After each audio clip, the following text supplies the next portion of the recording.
नमस्कार दोस्तों, ये अपनी एनसीईआरटी की बुक चल रही है। एनसीईआरटी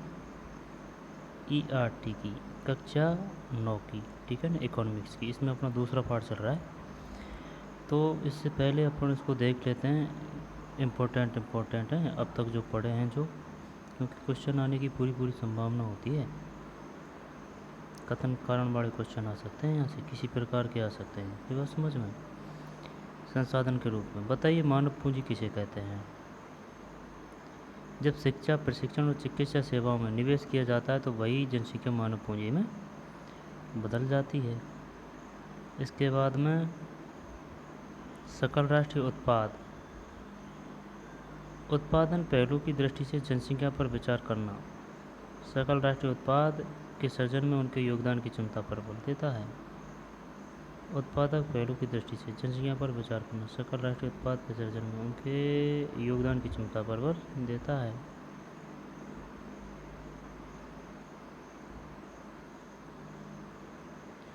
जनसंख्या क्या है? एक मानव संसाधन है। मानव पूंजी निर्माण किसे कहते हैं? मानव पूंजी निर्माण कहते हैं, ये देख, जब इस विद्यमान मानव संसाधन को और अधिक शिक्षा, स्वास्थ्य द्वारा और विकसित किया जाता है, तब इसे मानव पूंजी निर्माण कहते हैं। क्वेश्चन आएगा यहाँ से। फिर भारत की हरित क्रांति एक नाटकीय उदाहरण है। किस प्रकार बेहतर उत्पादन प्रौद्योगिकी के रूप में अधिक ज्ञान रूपी आगत दुर्लभ भूमि संसाधन की उत्पादकता में तीव्र वृद्धि ला सकता है। भारत में सूचना प्रौद्योगिकी में क्रांति एक आश्चर्यजनक उदाहरण है कि भौतिक मशीनरी तथा प्लांट की अपेक्षा मानव पूंजी के महत्व ने किस प्रकार उच्च स्थान प्राप्त कर लिया है।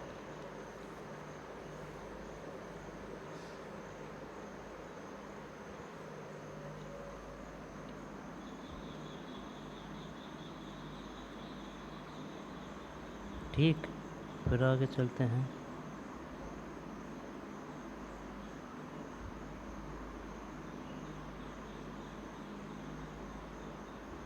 सकल और ये विकास की कहानी पढ़े थे अपन, है ना।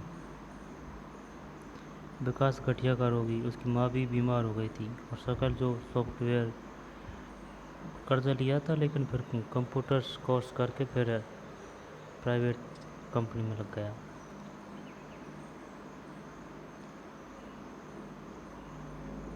अब इम्पोर्टेंट क्या है? इम्पोर्टेंट ये है, देख,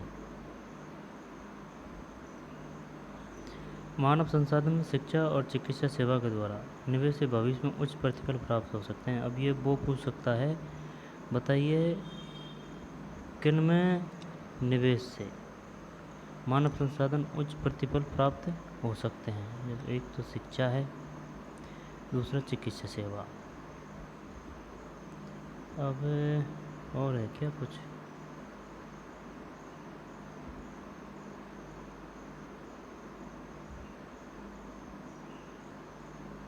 माँ बाप एक दुष्चक्र सर्जित कर लेते हैं और अपने बच्चों को अपनी ही तरह सुविधाओं से वंचित स्थिति में रखते हैं।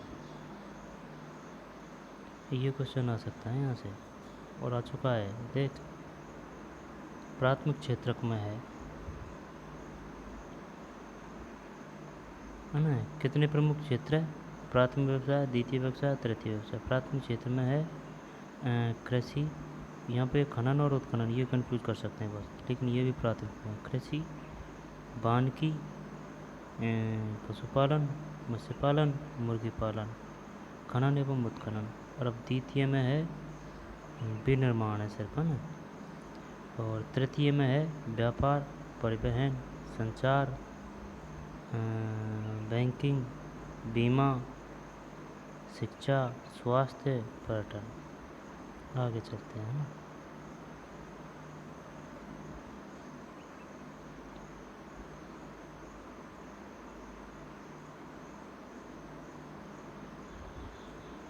जनसंख्या की गुणवत्ता, इसमें कोई दिक्कत नहीं है ना, यहाँ पे कोई ऐसी बात है नहीं है।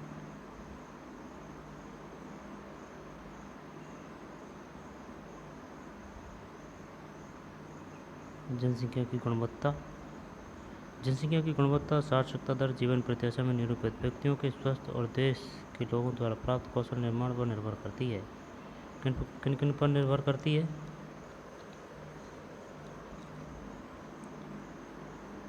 साक्षरता दर जीवन प्रत्याशा से निर्भर व्यक्तियों के स्वास्थ्य और देश के लोगों द्वारा प्राप्त कौशल निर्माण पर निर्भर करती है। शिक्षा।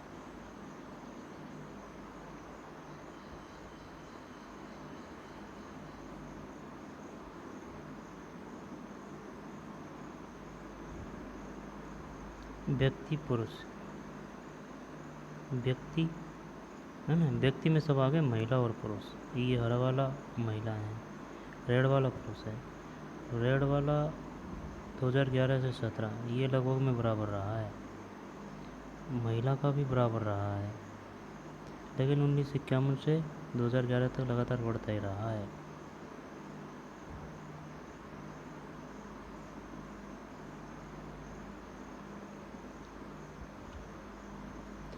बताइए प्रथम पंचवर्षीय योजना में शिक्षा पर कितना व्यय किया गया था? 151 करोड़।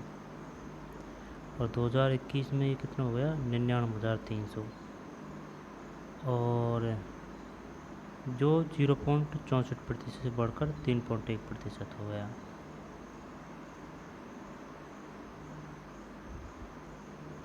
ये घटकर 2.8% बताया गया है। साक्षरता दर 1951 में कितनी थी? 18। 2018 में कितनी हो गई? 85। ठीक है। महिला की अपेक्षा पुरुषों में साक्षरता दर करीब 16% अधिक है और ग्रामीण क्षेत्रों की अपेक्षा नगरीय क्षेत्रों में साक्षरता दर करीब 14.2% अधिक है, यानी कि नगरों की गांवों से 14.2 और पुरुषों की महिलाओं से 16। ठीक। केरल में 94, बिहार में 62, इसके बाद में 7,48,842 लाख से अधिक गांवों में फैली है। 6 से 14 तक। 2010 तक प्राथमिक शिक्षा प्रदान करने की दिशा में सर्व शिक्षा अभियान एक महत्वपूर्ण कदम है। ठीक है ना। 6 से 14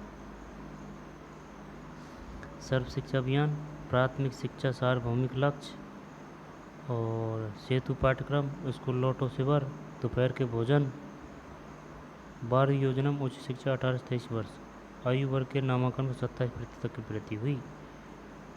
वृद्धि 2018 में रही। यह विश्व की औसतन 26% से मिलती जुलती है। बारहवीं योजना में उच्च शिक्षा में है ना 18 से 23 वर्ष आयु वर्ग नामांकन 27%। ये क्वेश्चन आ सकता है कि ये बताइए 12वीं योजना में उच्च शिक्षा में कितने आयु वर्ग का शिक्षा में कितनी बढ़ोतरी हुई थी, कितने प्रतिशत? 27। और विश्व में का औसत कितना था? 26।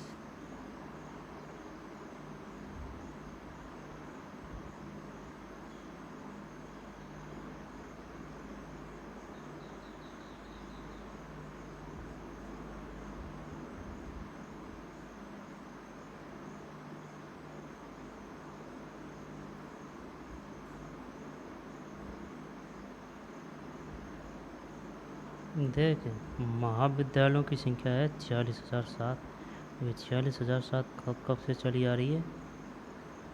2010-11 से रख ले। 33 का 46 तो 2014-15। ठीक। और विश्वविद्यालयों की संख्या 1074 वर्ष 2023। 1074 उल्टी कम होगी यार। और विद्यार्थी 39,434,256।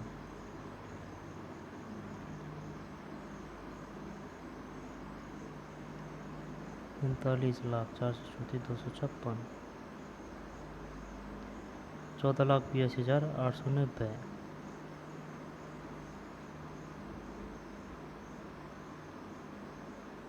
अब है स्वास्थ्य। ठीक। अब है स्वास्थ्य।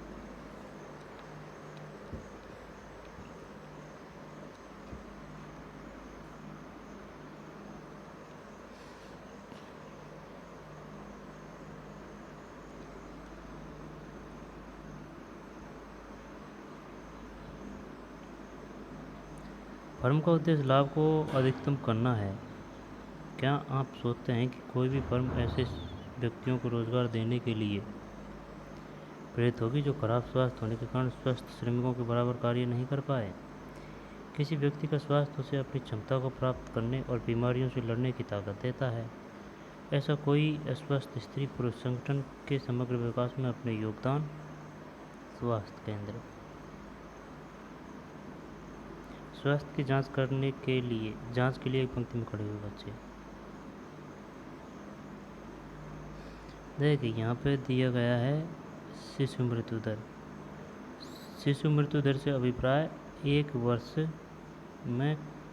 से कम आयु के शिशु की मृत्यु से है। शिशु मृत्यु दर 1 वर्ष से कम आयु है ना। जन्म दर से अभिप्राय एक विशेष अवधि में प्रति 1000 व्यक्तियों के पीछे जन्म लेने वाले शिशुओं की संख्या से है। 1000 व्यक्तियों के पीछे पूछ सकता है, वो बताइए शिशु मृत्यु दर किसे कहते हैं, जन्म दर किसे कहते हैं, या फिर मृत्यु दर। मृत्यु दर से अभिप्राय एक विशेष अवधि में प्रति 1000 व्यक्तियों के पीछे मरने वालों की संख्या से है। 1000 व्यक्तियों के पीछे मरने वाले, 1000 व्यक्तियों के पीछे जन्म लेने वाले, और एक वर्ष से कम आयु के शिशु की मृत्यु से है शिशु मृत्यु दर।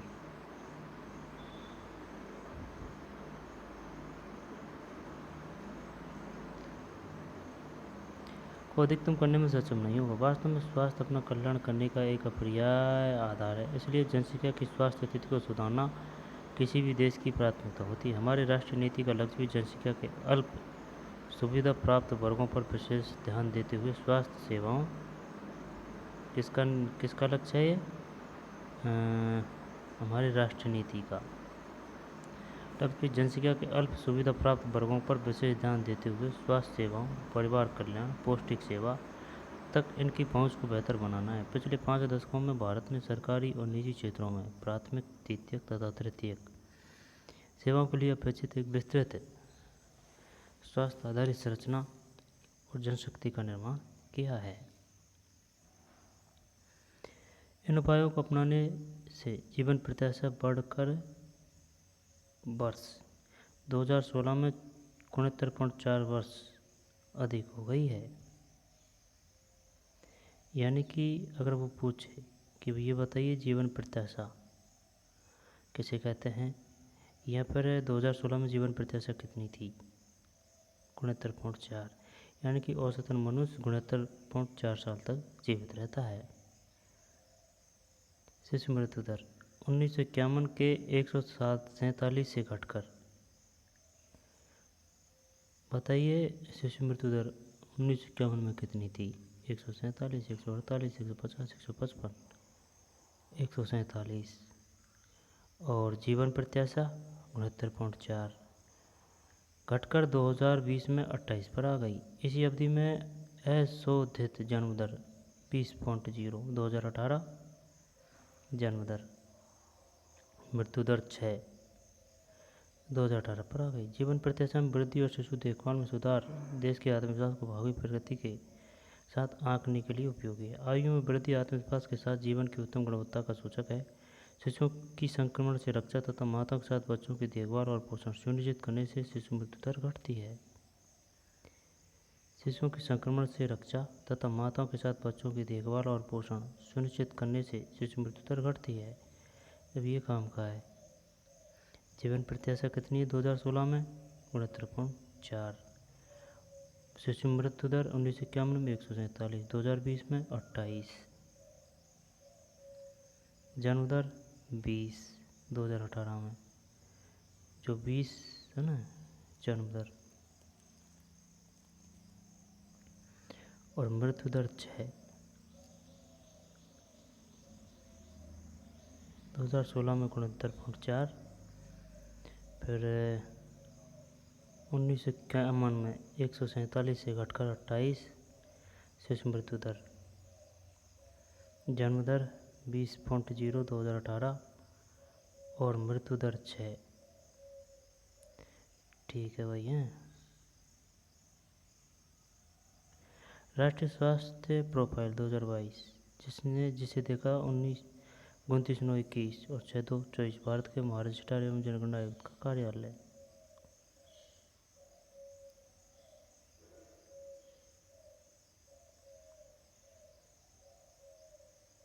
सारणी 2.2 को पढ़े और निम्नलिखित प्रश्नों का उत्तर दें। 1951 से 2020 तक अपडेट किया गया है इसमें आंकड़ा। 2023 वाली बुकों में तो 2022 का ही आंकड़ा था। 24 आ गया। सारणी 2.2 को पढ़ें और निम्नलिखित प्रश्नों के उत्तर दें। 1951 से 2020 तक औषधालयों की संख्या में कितनी प्रतिशत की वृद्धि हुई? 1951 से 2020 तक डॉक्टर और नर्सिंग कर्मियों में कितने प्रतिशत की वृद्धि हुई?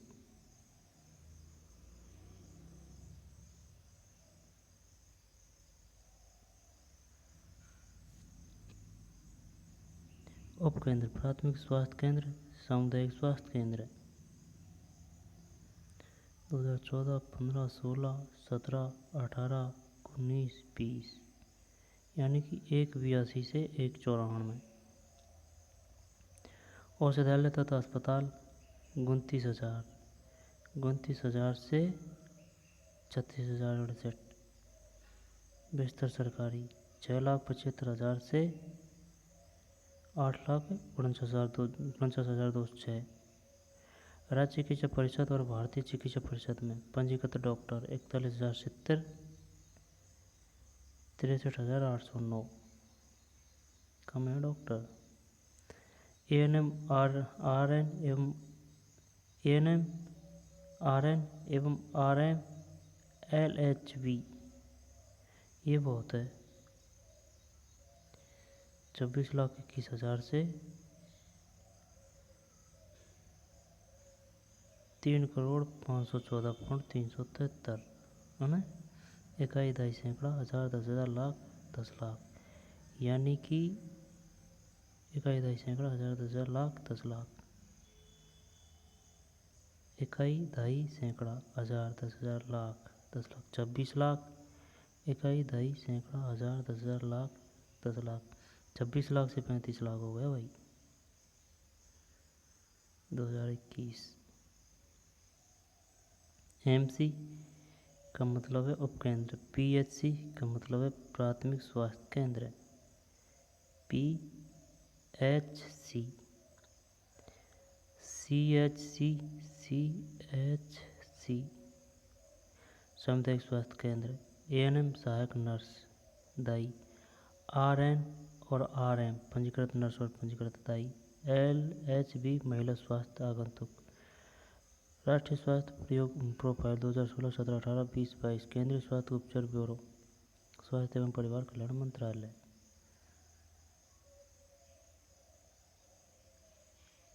एससी उपकेंद्र, पीएचसी प्राथमिक स्वास्थ्य केंद्र, सीएचसी सामुदायिक स्वास्थ्य केंद्र, फुल फॉर्म भी पूछ सकता है वो।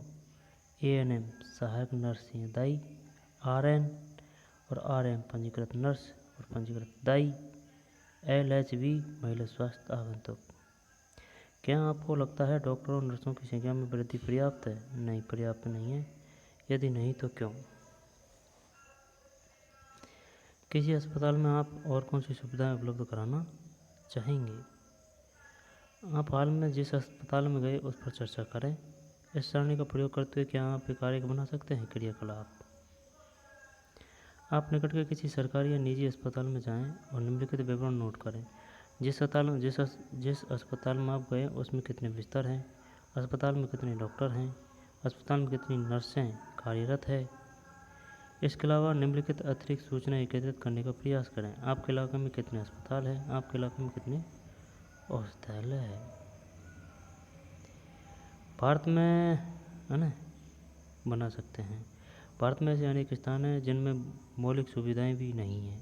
भारत में कुल 542 मेडिकल कॉलेज और 313 डेंटल कॉलेज है। ये क्वेश्चन आ चुका है। बताइए मेडिकल कॉलेज कितने हैं? 542 और डेंटल कॉलेज 313। भारत में कुल 542 मेडिकल कॉलेज है और 313 डेंटल कॉलेज। केवल 4 राज्य जैसे कि आंध्र प्रदेश, कर्नाटक, महाराष्ट्र, तमिलनाडु में कुल राज्यों से अधिक मेडिकल कॉलेज है। भारत में कुल 542 मेडिकल कॉलेज है। 313 डेंटल कॉलेज है। केवल 4 राज्य आंध्र प्रदेश, कर्नाटक, महाराष्ट्र और तमिलनाडु में कुल राज्यों से अधिक मेडिकल कॉलेज है। और इनमें चिकित्सा व्यवस्था एकदम टॉप की है भाई साहब। छोटे से छोटे गांव में या छोटी से छोटी ढाणी में साफ सफाई एकदम सब सही तरीके से है। तमिलनाडु का तो पता है, केरल का तो पता है मुझे,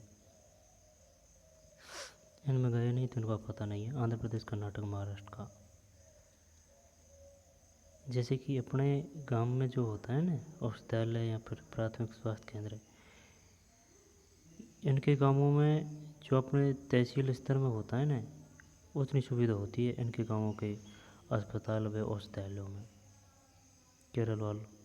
केरल राज्य के अस्पताल और इनकी बात कर रहा हूँ मैं, यानी कि बहुत शानदार है। साफ़ सफाई वगैरह एकदम सब तरीके से करीने से और एकदम बढ़िया। और हाई लेवल के भी डॉक्टर हैं। बेरोजगारी। शकल की माँ शीला अपने घरेलू कामकाज और बच्चों की देखभाल तथा खेती के काम में अपने पति बूटा की मदद करती थी। शकल का भाई जीतू बहन सीतू अपना समय खेलने और घूमने फिरने में गुजारते थे। क्या आप शीला या जीतू या सीतू को बेरोजगार कह सकते हैं? भाई बात आ रही है शकल की, है ना। बूटा की मदद करती थी। शकल का भाई जीतू और बहन सीतू, यानी कि एक और भाई था जीतू और बहन सीतू। क्या आप शीला, जीतू या सीतू को बेरोजगार कह सकते हैं? यदि नहीं तो क्यों? बेरोजगारी उस समय विद्यमान कही जाती है जब प्रचलित मजदूरी की दर पर काम करने के लिए इच्छुक लोग रोजगार नहीं पा सकें। शीला की रुचि अपने घर के बाहर काम करने में नहीं है। जीतू और सीतू बहुत छोटे हैं और उनकी गिनती श्रम शक्ति की जनसंख्या में नहीं हो सकती, और नहीं जीतू और सीतू और शीला को बेरोजगार कहा जा सकता है। श्रम बल जनसंख्या में लोग शामिल किए जाते हैं जिनकी उम्र पूछ सकता है 15 से 59 वर्ष के बीच है। श्रम बल जनसंख्या में वे लोग शामिल किए जाते हैं जिनकी उम्र 15 वर्ष से 59 वर्ष के बीच है।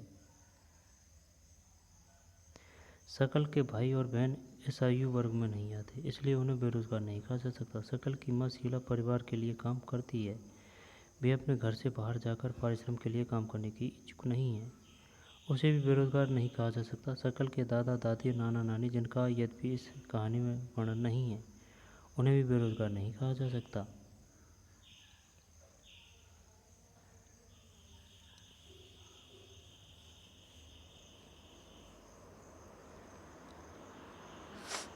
पंद्रह से 59 वर्ष।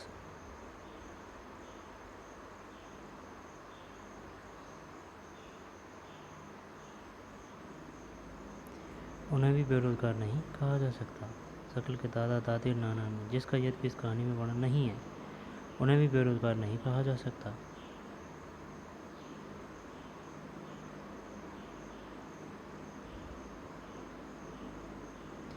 शकल की माँ शीला परिवार के लिए काम करती है। वह अपने घर से बाहर जाकर परिश्रम के लिए काम करने की इच्छुक नहीं है, उसे भी बेरोजगार नहीं कहा जा सकता। शकल के दादा दादी और नाना नानी, जिनका यद्यपि इस कहानी में वर्णन नहीं है, उन्हें भी बेरोजगार नहीं कहा जा सकता। भारत के संदर्भ में ग्रामीण और नगरीय क्षेत्रों में बेरोजगारी है, तथापि ग्रामीण और नगरीय क्षेत्रों में बेरोजगारी की प्रकृति में अंतर है। ग्रामीण क्षेत्रों में मौसमी और प्रच्छन्न बेरोजगारी है। नगरीय क्षेत्रों में अधिकांश शिक्षित बेरोजगारी। ये क्वेश्चन आ चुका है। बताइए मौसमी बेरोजगारी कहाँ है या फिर प्रच्छन्न बेरोजगारी कहाँ है? गाँवों में, शहरों में या फिर उद्योग धंधों में? गाँवों में प्रच्छन्न बेरोजगारी, मौसमी बेरोजगारी और शिक्षित बेरोजगारी। अब तो शिक्षित बेरोजगारी गाँवों में भी है भाई। मौसमी बेरोजगारी तब होती है जब लोग वर्ष के कुछ महीनों में रोजगार प्राप्त नहीं कर पाते। कृषि पर आधारित लोग आमतौर पर इस तरह की समस्या से जूझते हैं। वर्ष में कुछ व्यस्त मौसम होते हैं जब बुआई, कटाई निराई और कढ़ाई होती है। कुछ विशेष महीनों में कृषि पर आधारित लोगों को अधिक काम नहीं मिल पाता। प्रचंड बेरोजगारी के अंतर्गत लोग नियोजित प्रतीत होते हैं, उनके पास भूखंड होता है जहाँ उन्हें काम मिलता है। ऐसा प्राय कृषिगत काम में लगे परिजनों में होता है। किसी काम में 5 लोगों की आवश्यकता होती है ना, लेकिन उसमें 8 लोग लगे होते हैं, इनमें 3 लोग अतिरिक्त है। ये तीनों इसी खेत पर काम करते हैं जिस पर 5 लोग काम करते हैं। इन तीनों द्वारा किया गया अंशदान 5 लोगों द्वारा किए गए योगदान में कोई बढ़ोतरी नहीं करेगा, क्योंकि भाई वो 5 लोग काम कर रहे हैं ना 6 दिन में, 8 लोग उसको ज़्यादा से ज़्यादा 3 दिन में करेंगे। लेकिन ये कभी कभार काम भी आता है, क्योंकि जब फसल कुड़ती है या फिर सूखती है या फिर मौसम की मारामारी होती है, तब मज़दूर नहीं मिलते हैं, तो ये जो लोग होते हैं ना, ये बहुत काम आते हैं। क्योंकि घर वाले जो काम करेंगे उतना मज़दूर नहीं करते, ठीक है। उनका मज़दूरों का काम ये होता है कि भाई टाइम निकल जाए, उतनी वो लगन से नहीं करते। और घर वाले अपने खेत में लगन से करते हैं कि ये अपन को करना ही है, और ये अगर हो जाएगा तो अपनी फसल में नुकसान नहीं होगा, मौसम की मार नहीं झेलनी पड़ेगी। किसी काम में 5 लोगों की आवश्यकता होती है, लेकिन उसमें 8 लोग लगे होते हैं, इनमें 3 लोग अतिरिक्त हैं। ये तीनों इसी खेत पर काम करते हैं जिस पर 5 लोग काम करते हैं। इन तीनों द्वारा किए गए अंशदान 5 लोगों द्वारा किए गए योगदान में कोई बढ़ोतरी नहीं करता। अगर तीनों लोगों को हटा दिया जाए तो खेत की उत्पादकता में कोई कमी नहीं आएगी। खेत में 5 लोगों के काम की आवश्यकता है और 3 अतिरिक्त लोग प्रचंड रूप से बेरोजगार होते हैं। शहरी क्षेत्रों के मामले में शिक्षित बेरोजगारी एक सामान्य परिघटना बन गई है।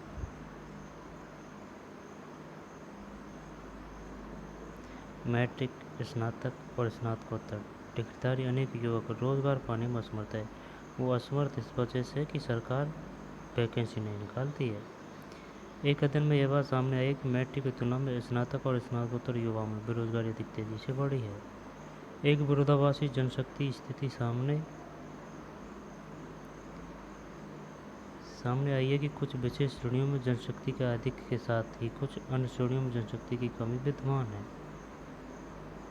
एक और तकनीकी अर्हता प्राप्त लोगों के बीच बेरोजगारी है, तो दूसरी ओर आर्थिक समृद्धि के लिए आवश्यक तकनीकी कौशल की कमी भी है। एक और तकनीकी अर्हता प्राप्त लोगों के बीच बेरोजगारी है, तो दूसरी ओर आर्थिक समृद्धि के लिए आवश्यक तकनीकी कौशल की कमी भी है। बेरोजगारी से जनशक्ति संसाधन की बर्बादी होती है, युवकों में निराशा और हताशा की भावना होती है। सही बात है। लोगों के पास अपने परिवार का भरण पोषण करने के लिए पर्याप्त मुद्रा नहीं होती। शिक्षित लोगों के साथ जो कार्य करने के इच्छुक हैं और सार्थक रोजगार प्राप्त करने में समर्थ नहीं है, यह एक बड़ा सामाजिक अपव्यय है। दोबारा देख लो, है ना। बेरोजगारी से जनशक्ति संसाधन की बर्बादी होती है, युवकों में निराशा और हताशा की भावना होती है। लोगों के पास अपने परिवार का भरण पोषण करने के लिए पर्याप्त मुद्रा नहीं होती। शिक्षित लोगों के साथ जो कार्य करने के इच्छुक हैं और सार्थक रोजगार प्राप्त करने में समर्थ नहीं है, यह एक बड़ा सामाजिक अपव्यय है। बेरोजगारी से आर्थिक बोझ में वृद्धि होती है, कार्यरत जनसंख्या पर बेरोजगारों की निर्भरता बढ़ती है। किसी व्यक्ति और साथ ही साथ समाज के जीवन की गुणवत्ता पर बुरा प्रभाव पड़ता है। जब किसी परिवार को मात्र जीवन निर्वाह स्तर पर रहना पड़ता है, तो उसके स्वास्थ्य स्तर में एक आम गिरावट आती है और स्कूल प्रणाली से अलगाव में वृद्धि होती है। जब किसी परिवार को मात्र जीवन निर्वाह स्तर पर रहना पड़ता है, तो उसके स्वास्थ्य स्तर में एक आम गिरावट आती है। भाई जब वो पेट ही नहीं भर रहा है तो स्वास्थ्य में तो गिरावट आएगी। और पढ़ने के बाद भी, जैसे कि कोई गांव में कोई लड़का है, वो काफ़ी पढ़ लिया और पढ़ने के बाद भी वह रोज़गार नहीं ले सका, यहाँ पर जॉब नहीं लग सका, तो बाकियों उसको देखकर बच्चों को पढ़ाना ही बंद कर दें कि उसने क्या पढ़ लिया, क्या कर लिया, पढ़ के करो खेती बाड़ी, जिससे कुछ तो मिलेगा ऐसे। लेकिन आजकल ऐसे नहीं होते हैं। सब अपने बच्चों को 100 में से 100% सब अपने बच्चों को पढ़ाते हैं कि वो फलां का बच्चा नौकर लग गया, ऐसे ऐसे उनकी ऐसी स्थिति जी, जो ऐसे हो गए, तो तुम भी पढ़ो, तुम्हारी भी जॉब लग जाएगी। ऐसे जीवन निर्वाह स्तर पर रहना पड़ता है और उसके स्वास्थ्य स्तर में एक आम गिरावट आती है और स्कूल प्रणाली से अलगाव में वृद्धि होती है। इसलिए किसी अर्थव्यवस्था के समग्र विकास पर बेरोजगारी का अहितकर प्रभाव पड़ता है। बेरोजगारी में वृद्धि मंदीग्रस्त अर्थव्यवस्था का सूचक है। मंदीग्रस्त अर्थव्यवस्था का अगर सरकार रोजगार के विकल्प उपलब्ध करवाए ना, तो ये बेरोजगारी काफ़ी हद तक कम हो सकती है और इससे सरकार का ही फायदा होता है। यह संसाधनों की बर्बादी करता है जिन्हें उपयोग ढंग से नियोजित किया जा सकता था। अगर लोगों को संसाधन के रूप में प्रयोग नहीं किया जा सका, तो वे स्वाभाविक रूप से अर्थव्यवस्था के लिए दायित्व बन जाएंगे। नहीं किया जा सका तो वे स्वाभाविक रूप से अर्थव्यवस्था के लिए दायित्व बन जाएंगे। सांख्यिक रूप से भारत में बेरोजगारी की दर निम्न है। बड़ी संख्या में निम्न आय और निम्न उत्पादकता वाले लोगों की गिनती नियोजित लोगों में की जाती है। सांख्यिकीय रूप से भारत में बेरोजगारी की दर निम्न है। सांख्यिकीय रूप से भारत में बेरोजगारी की दर निम्न है। निम्न कैसे? काफ़ी हाई है। बड़ी संख्या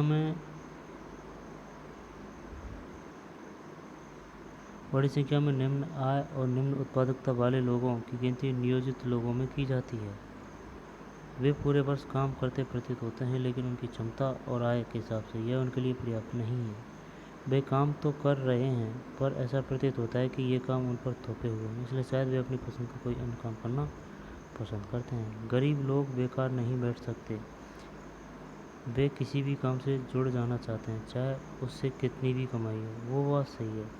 कोई सारे दिन अठाला बैठे रहने से तो अच्छा है ना कि चाहे कुछ भी काम हो, दिन का जो भी मिले वो अच्छा है। अपनी इस कमाई से वे किसी तरह जीवन निर्वाह कर पाते हैं।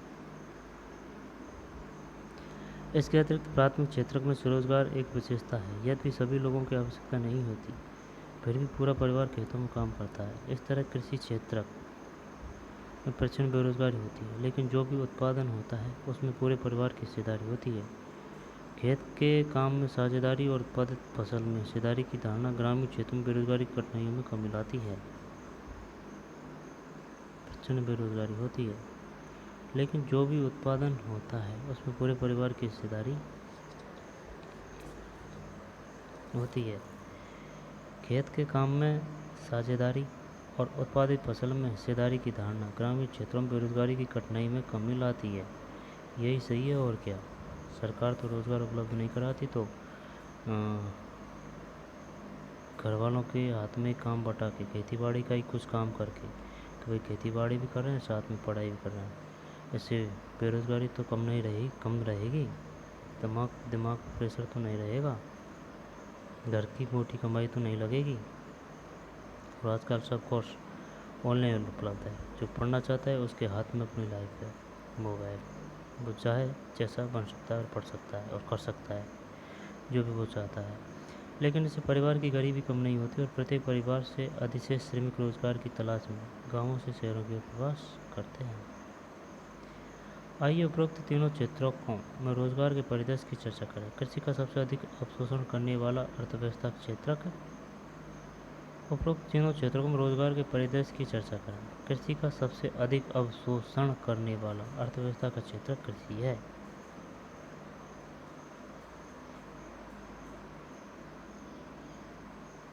पिछले वर्षों में पूर्व चर्चित प्रचंड बेरोजगारी के कारण कृषि पर जनसंख्या की निर्भरता में कुछ कमी आई है, लेकिन आजकल ये भी बात सही है, कृषि के भरोसे कम रहते हैं। जैसे कि फसल की बुआई कर दी, तो भाई अब कटाई का काम पड़ेगा 3 महीने बाद में, तो वे बाहर धंधे के लिए चल जाते हैं। जब कटाई होनी शुरू होती है तो फिर आ जाते हैं, तो 3 महीने में वो काफ़ी कमा लाते हैं। इससे उनकी आर्थिक स्थिति अच्छी ही होती है। मिलता चाहे उनको 12, 13, 14, 15 हज़ार ही हो 10-10 घंटा में। कृषि पर जनसंख्या की निर्भरता में कुछ कमी आई है। कृषि अधिशेष श्रम का कुछ भाग द्वितीय तृतीय क्षेत्र में चला गया है। कृषि अधिशेष श्रम का वो कैसे भी किसी भी प्रकार वो पूछ सकता है कि ये बताइए कृषि अधिशेष श्रम का कुछ भाग किस में चला गया है। द्वितीयक व्यवसाय में या फिर तृतीयक व्यवसाय में? द्वितीयक और तृतीयक। वो द्वितीयक तृतीयक ऐसे चला गया ना कि भाई जैसे ही फसल बो दी तो वो काम करने गया, अब वो विनिर्माण में गया तो वो द्वितीय व्यवसाय में गया, अब कोई जैसे कि पार्ट टाइम नौकरी करने गया तो वो तृतीय व्यवसाय में गया। ऐसे श्रम का सबसे अधिक अभिशोषण है। तृतीय क्षेत्र में जैव प्रौद्योगिकी, सूचना प्रौद्योगिकी आदि सभी की विभिन्न नई सेवाएं सामने आ रही है।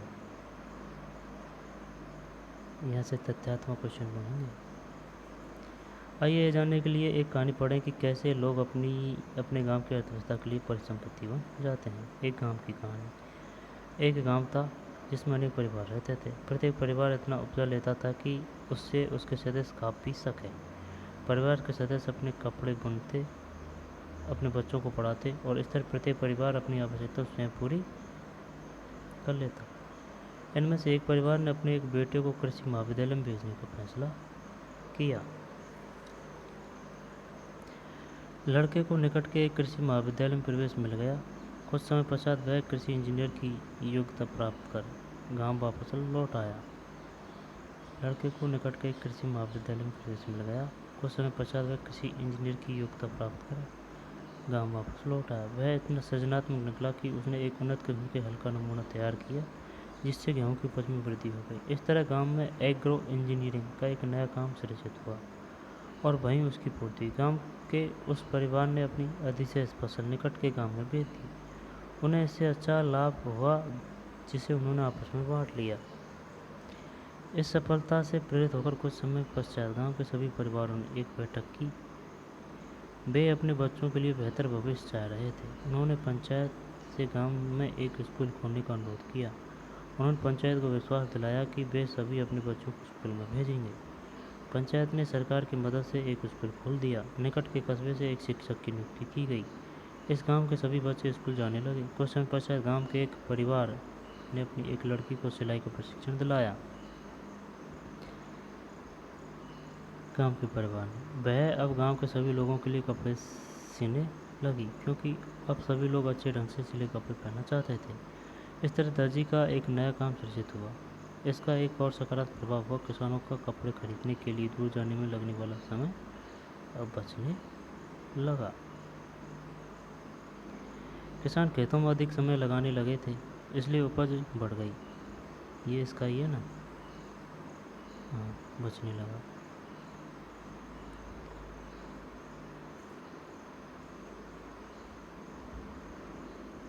क्या आपको स्मरण है कि जब आपने अपने जूते या चप्पल ठीक कराए तो कितना भुगतान किया था? 5, 10, 20, 50?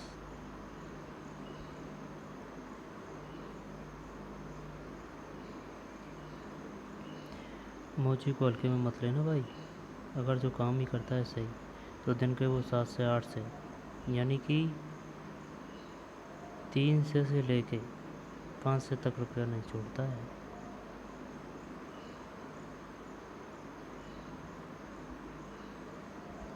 किसान खेतों में अधिक समय लगाने लगे थे इसलिए उपज बढ़ गई। यह समृद्धि का प्रारंभ था। किसानों के पास उपभोग से अधिक वस्तुएं थीं। अब वे अपने उत्पादन उन लोगों को बेच सकते थे जो उनके गांव के बाजार में आते थे। समय के साथ वह गांव जहां प्रारंभ में किसी नए काम का औपचारिक रूप से कोई अवसर नहीं था, शिक्षक, दर्जी, एग्रो इंजीनियर और अन्य तरह के लोगों से परिपूर्ण हो गया। यह एक साधारण गांव की कहानी थी जहां मानव पूंजी के उठते स्तर में उसे जटिल और आधुनिक आर्थिक क्रियाकलापों के स्तर के रूप में विकसित बनाया। सारांश। आपने देखा कि शिक्षा और स्वास्थ्य के समान आगतें किस प्रकार लोगों की अर्थव्यवस्था के लिए परिसंपत्ति बनाने में सहायता करती है। इस अध्याय में अर्थव्यवस्था के तीनों क्षेत्रों में होने वाली आर्थिक क्रियाओं के विषय में चर्चा की गई। हमने बेरोजगारी से जुड़ी समस्याओं के बारे में भी पढ़ा। अतः अध्याय एक गांव की कहानी के साथ समाप्त होता है जिसमें पहले कोई रोजगार नहीं था पर बाद में वहां रोजगार करने का अवसर उत्पन्न हो गए। सारांश। संसाधन के रूप में लोग से आप क्या समझते हैं? मानव संसाधन भूमि और भौतिक पूंजी जैसे अन्य संसाधनों से कैसे भिन्न है?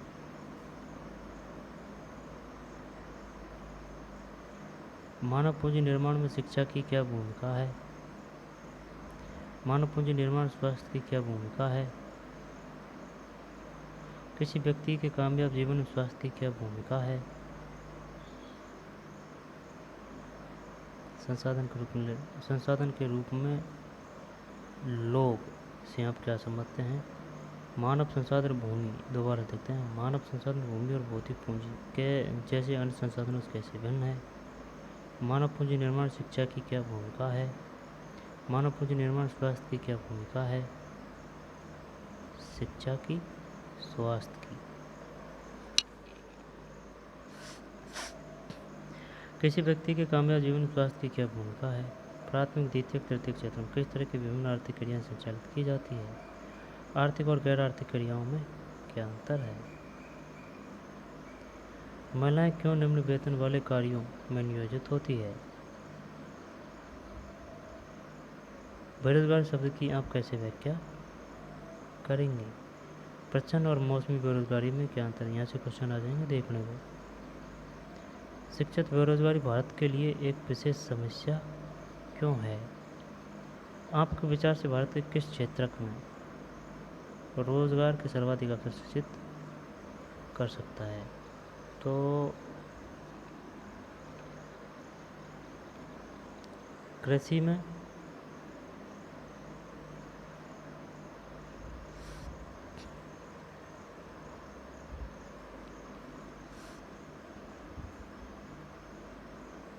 या फिर द्वितीय व्यवसाय में, या फिर तृतीय व्यवसाय में। क्या आप शिक्षा प्रणाली में शिक्षित बेरोजगारी की समस्या दूर करने के लिए कुछ उपाय सुझा सकते हैं? सरकार को वैकेंसी निकालनी चाहिए, ठीक है ना, या फिर कुछ रोज़गार देना चाहिए कि भाई चल, जो उनके पास में जो योग्यता है उनको हम 6 महीने का एवरेज कोर्स कराएंगे, फिर एक परीक्षा पास करेंगे नॉर्मल वाली, जो इसमें पास होगा वो 40, 50, 60 हज़ार जो वैकेंसी है तो उसमें वो सेलेक्ट हुआ तो वो उसको ये मिल जाएंगे, 2-3 साल पहले तक इतने मिलेंगे, फिर बाद में उसको परमानेंट मिल जाएंगे। कम से कम ये तो होना ही चाहिए, जिससे कि कोई भी बेरोज़गार न रहे, उनको काम की सुविधा हो, स्वास्थ्य की सुविधा हो, ठीक है ना, छुट्टी की सुविधा हो। ऐसे नहीं कि बार बार 13-13, 14-14 घंटा कर रहे हैं और वही बार आचार दे रहे हैं।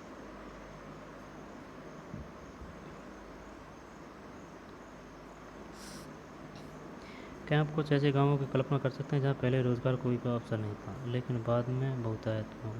अब ऐसे गांवों में देखने को मिल रहा है, जैसे कि पहले कोई ब्राह्मण था, आई बात समझ में, वह ब्राह्मण का ही पंडिताई का ही काम करता आ रहा है, लेकिन अब क्या है कि अगर उसका गांव के रोड के पास में घर है तो उसने दुकान खोल ली, तब उसको पंडिताई से भी पैसा मिल रहा है और अब दुकान से अलग पैसा मिल रहा है, तो उसकी आर्थिक प्रोग्रेस होगी ना ज़्यादा, और धंधा हो गया ना ये दुकान का, द्वितीय व्यवसाय। ये नहीं रहा है अब, नहीं रहने को तो रहा है कि भाई जैसे कि जो सैन है तो वो बाल ही काटेंगे, तो ये काम है, ये तो यही करते आ रहे हैं, हरिजन है तो वो अपना काम वो ही करके आ रहे हैं। लेकिन जैसे कि दुकान है तो दुकान को ब्राह्मण भी खोल सकते हैं और जो है कि और समाज के भी खोल सकते हैं, ठीक। हाँ, पेंचर वगैरह की दुकान है, पेप्सी की दुकान है, पेप्सी खोल ली। किस पूंजी को आप सबसे अच्छा मानते हैं? भूमि, श्रम, भौतिक पूंजी और मानव पूंजी? मानव पूंजी।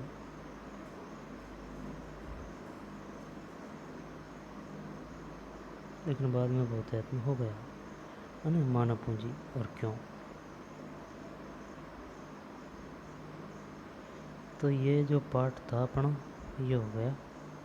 यहाँ से क्वेश्चन आएंगे भाई साहब, और बड़ी शानदार क्वेश्चन आएंगे, आई बात समझ में? समझ पे आधारित आएंगे क्वेश्चन।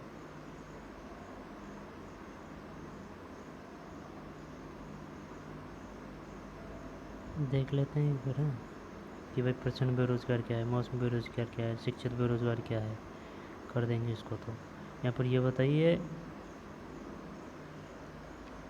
किस उम्र वर्ग को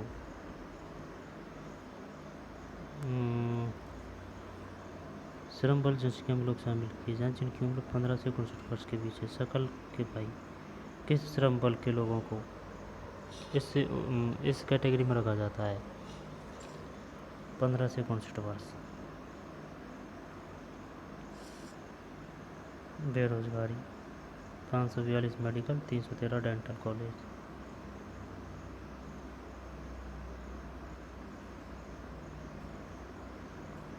शिशु मृत्यु दर से क्या संबंध है? जन्म दर किसे कहते हैं? मृत्यु दर से क्या अभिप्राय है? यहाँ से आएगा मृत्यु दर 6 है 2018 में, जन्म दर 20।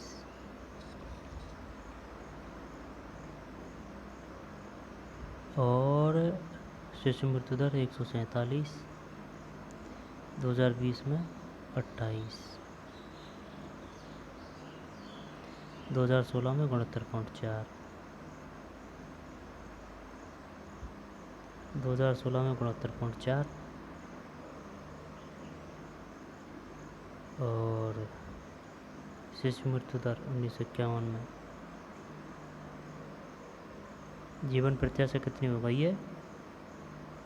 69.4, 69.4 और शिशु मृत्यु दर 147 से 28, जन्म दर 20, 18 में है ना, मृत्यु दर 6,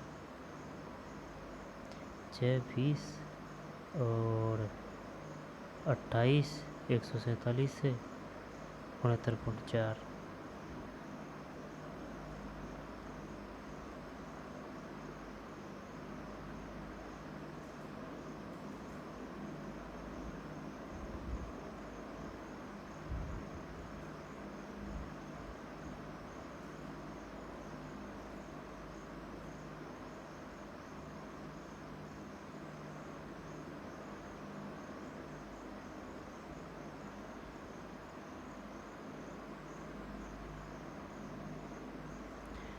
पहले अपन देख चुके हैं इनको, है देख लेना। मानव पूंजी निर्माण, सकल राष्ट्रीय उत्पाद। तो चलिए मिलते हैं नए वीडियो में। धन्यवाद।